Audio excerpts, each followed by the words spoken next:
All right, today marks 38 days until a recall election can be triggered to help get Mayor Filner out of office. To make this happen, we need signatures from people like you, registered city voters. Joining us now is congressional candidate and former councilman Carl DeMaio to tell us about two very important events he'll be hosting this week to support this cause. Thank you for joining us on Primetime. I know you're a busy man. No problem. So tell us about these events, Carl.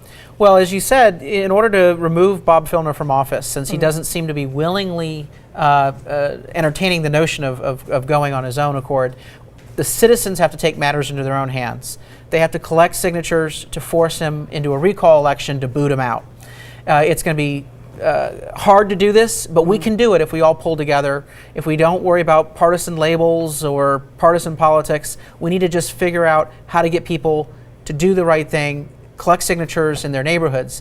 And so as a community official, a civic leader, I want to do anything I can do to help with the people achieve this goal. 101,000 signatures have to be collected in 39 days. We only have 37 days left.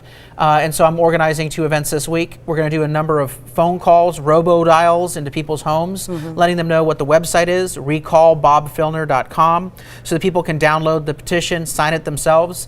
People can download the petition and collect at their office or at their neighborhood, get their friends and families to sign. This needs to be a complete effort of the community.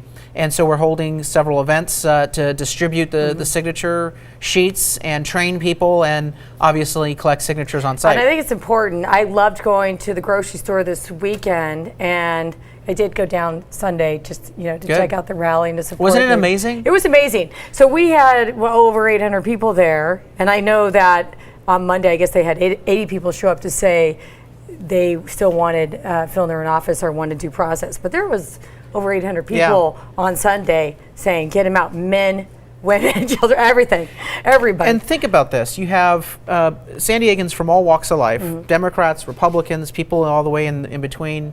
Every element of the social and economic spectrum of San Diego, the diversity is amazing, and they're taking time out of their lives.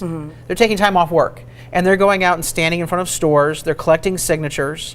But there's a group that's been very silent. The elected officials in San Diego, they're standing on the sidelines, they're playing cautious, they're playing it safe. And yesterday I did a press conference where I announced what I was going to try to do to help spearhead and help out this effort. And I challenged those elected officials. If you consider yourself a leader in San Diego, where are you? Why are you not protecting Why are us? you sitting on your hands? I have been calling out there and help collect signatures. What, do they think they're above it?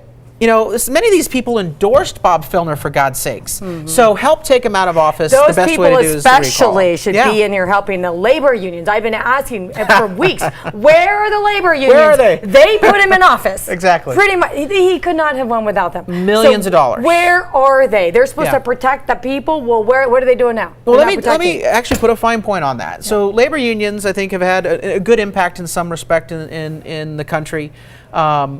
One of the things that they keep saying is that they're there to look out for the little guy. They're there to make sure that the workplace is a safe environment. Okay, so you have a sexual predator at City Hall who's engaging in sexual harassment.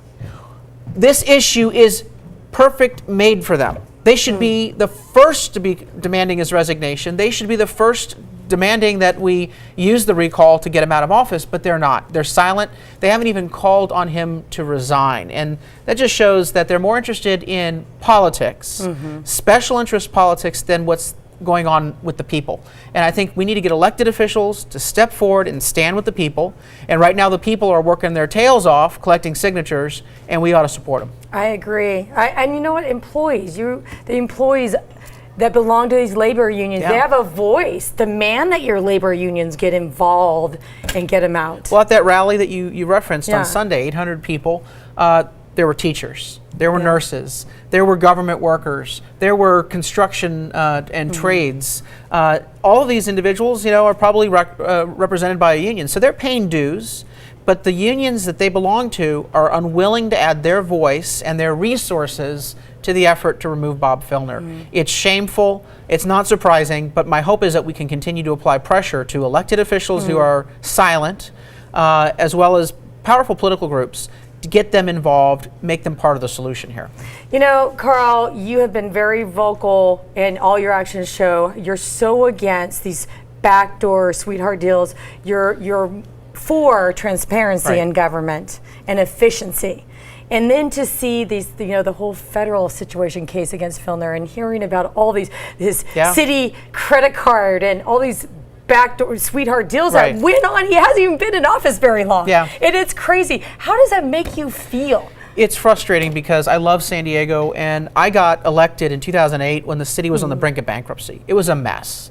And we put together a reform plan to keep the city out of bankruptcy and to fix the financial problems. And we got Democrats and Republicans to come together to vote those reforms into place.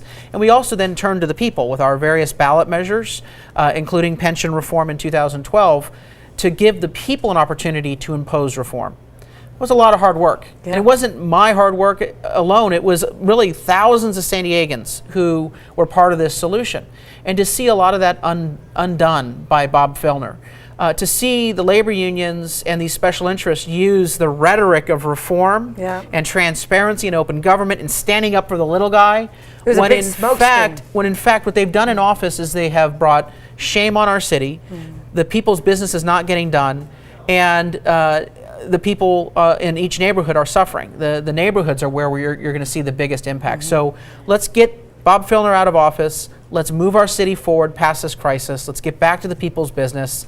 There are brighter days ahead. It may be a little bit bumpy to get there, but if we continue working together, we're going to get there as a city. We got to get rid of the Filner filth, clean up the city, because we are one of the finest cities. We don't need to be the butt of every day. I was in France in July, and they were laughing about it. They're talking about it all around the world. I'm like, so it really is a great city. We got a crazy guy in office right now, but we'll get him out. And I think that it's important that as we move forward, that we remember who put Bob Filner into office, who covered up, because they knew. Taylor, they knew. They knew everything about Bob Filner, and yet they gave him cover by giving him support and standing with him and doing press conferences. Why?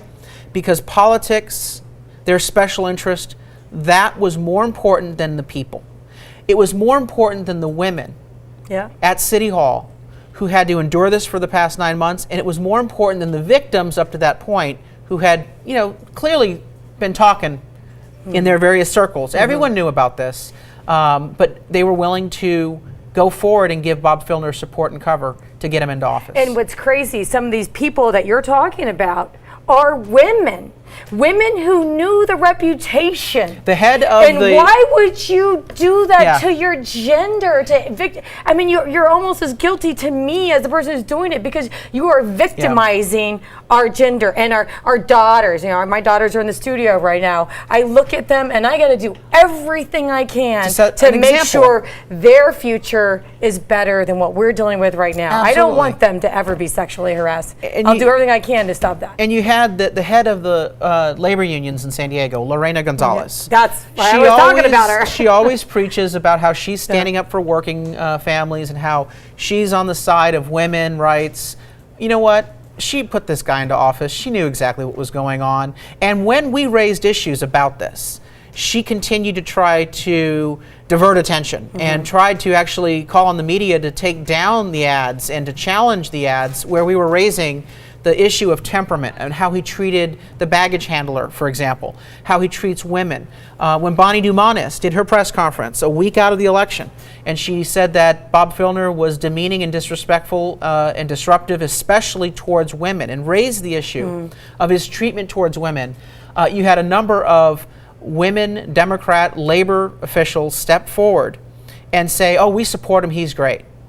What sort of logic goes into these women giving him cover? It makes you think, what are they getting out of it? Well, what are special interests, politics is sweetheart more deals, like what is going on here? It's dirty, dirty, dirty. Politics is more important than people in those very high echelons of the political process. And it's why I've always approached things as, I don't care if there's going to be blowback, always do the right thing. And if there were a Republican that was acting this way, I'm going to call him out. For example, Dick Murphy. Dick Murphy was a mayor. He's a Republican, and he was unfit for office. I was one of the first people to call on him to resign. I took a lot of heat from Republicans. I'm willing to do So that. what? I'm willing to do that because if someone's not Yeah. doing right by the people, they need to go. And not only that, you get, one person can give the party a bad name. You got to get rid of the disease before it's spread. I don't care about what bad name is given to parties. I think both parties probably have some justification in having a bad name. Look at where we are in this country. But at the end of the day, put the party benefit aside. Take a look at the impact on people. And if this person is wrong for the people, then you have to speak truth to power. You have to speak up. And it's one thing for them to say, well, we didn't know and have enough evidence to step forward. Okay, then maybe you sit on the sidelines and wait to gather that evidence. But why would you do a press conference, knowing the rumors, knowing the concerns, but you're looking for the evidence, you can't find it, you stand up and say, let me put my own reputation on the line and let you know that this man is good for women. All of them right now have admitted, well, we had heard things and we were trying to get people to step forward, but we couldn't come up with the evidence. Okay, I understand. Maybe you hold your tongue and you're trying to figure out because you don't have the evidence. But in contrast to that, they not only stepped forward, they said that he was a good man and he was good for women's rights. That, I believe, is the biggest problem with these officials today, is that, and I could understand if they stayed silent because they didn't have evidence, but they stepped forward and actually gave him cover by saying he was good for women's rights. It's shameful. That's the problem. We have so much more to talk about.